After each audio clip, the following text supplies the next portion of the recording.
High বন্ধুরা, তোমরা সবাই কেমন আছো? আশা করি তোমরা সবাই অনেক বেশি ভালো আছো আর সুস্থ আছো।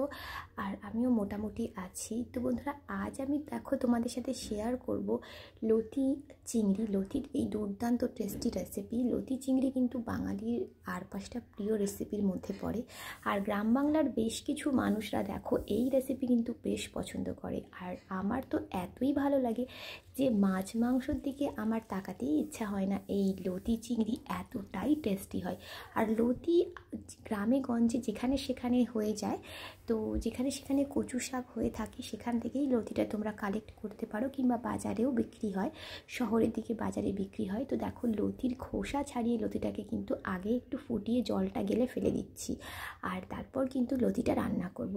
তো বন্ধুরা, বেশ কিছুদিন ধরে আমি ভিডিও তোমাদের সাথে শেয়ার করতে পারিনি, কেননা আমার ছেলের শরীরটা একটু খারাপ ছিল। আর এই দেখো, চিংড়ি মাছ আমি আগে থেকেই নুন লঙ্কা হলুদ দিয়ে ভালো করে একটু জল দিয়ে তেল দিয়ে জাল দিয়ে রেখেছিলাম। তো দেখো, গ্যাস অন করে কড়া বসিয়ে কড়াই কিছুটা তেল দিয়ে আমি দিয়ে দিচ্ছি পেঁয়াজ। আর লতি চিংড়ি করলে কিন্তু অবশ্যই পেঁয়াজের পরিমাণটা একটু বেশি দেবে, তাহলে কিন্তু খেতে বেশ ভালো লাগে। আর পেঁয়াজটাকে একটু হালকা করে লালচে করে ভেজে নেব।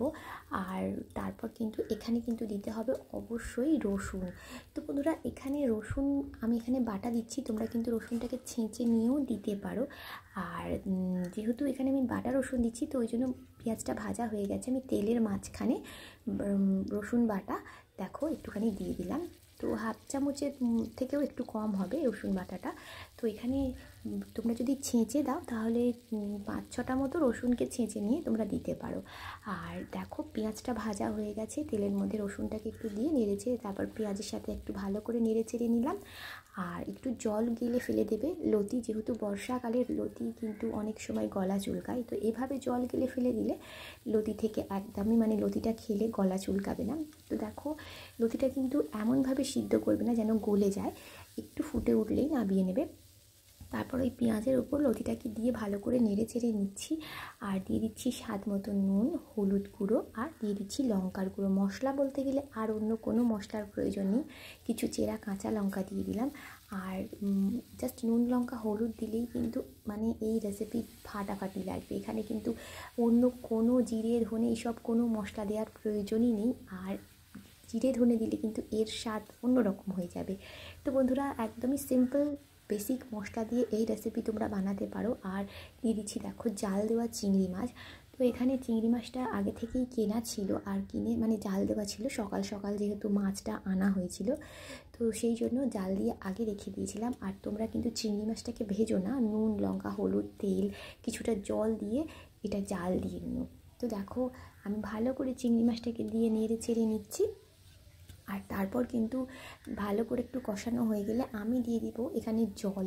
তো খুব বেশি বন্ধুরা জল দিলে কিন্তু ভালো লাগবে না। এই লতিগুলো একদম পুরো গোটা গোটা যত সুন্দর থাকবে, খেতেও কিন্তু তত সুন্দর লাগবে। তো এখানে না বেশি পরিমাণ জল দিয়ে একদমই গলিয়ে দিলে কিন্তু খেতে একদমই ভালো লাগে না। তো সেই জন্য জলের পরিমাণটা খুবই আমি কম দিচ্ছি। আর গ্যাসের ফ্লেম লো রেখে এই যে কচুর লতিটাকে একটু ভালো করে সিদ্ধ করে নেব। এমনি এটা ভাপানো লতি, এটা কিন্তু আগে থেকেই ভাপানো রয়েছে বলে খুব তাড়াতাড়ি হয়ে যাবে। আর বন্ধুরা, এই রেসিপি গরম গরম ভাতের সাথে ফাটাফাটি লাগে। তো আমার তো ভীষণ প্রিয়। তোমাদের কেমন লাগে অবশ্যই কমেন্ট করে জানিও। কচুর লতি কিন্তু গ্রামের মানুষরা আমরা ভীষণ পছন্দ করি। আর আমার এই লতি থাকলে আমি মাছ মাংসর দিকে তাকাতেও তাকাবারও ইচ্ছা হয় না, এতটাই এই কচুর লতি দিয়ে চিংড়ি মাছের এই রেসিপি টেস্টি হয়। তো বন্ধুরা দেখো, এই যে সামান্য যে জলটা আছে না, এটাও একদম শুকনো শুকনো করে নেব। দেখো, গ্যাসের ফ্লেম লো রেখে একদম শুকনো শুকনো করে এই রেসিপিটা বানাবে। আর এটা কিন্তু ঝোল ঝোল করো না, শুকনো করলে কিন্তু দেখো এটা কিন্তু খেতে অসম্ভব মজার হবে। তো দেখো, সুন্দর করে প্লেটে তুলে নিয়েছি।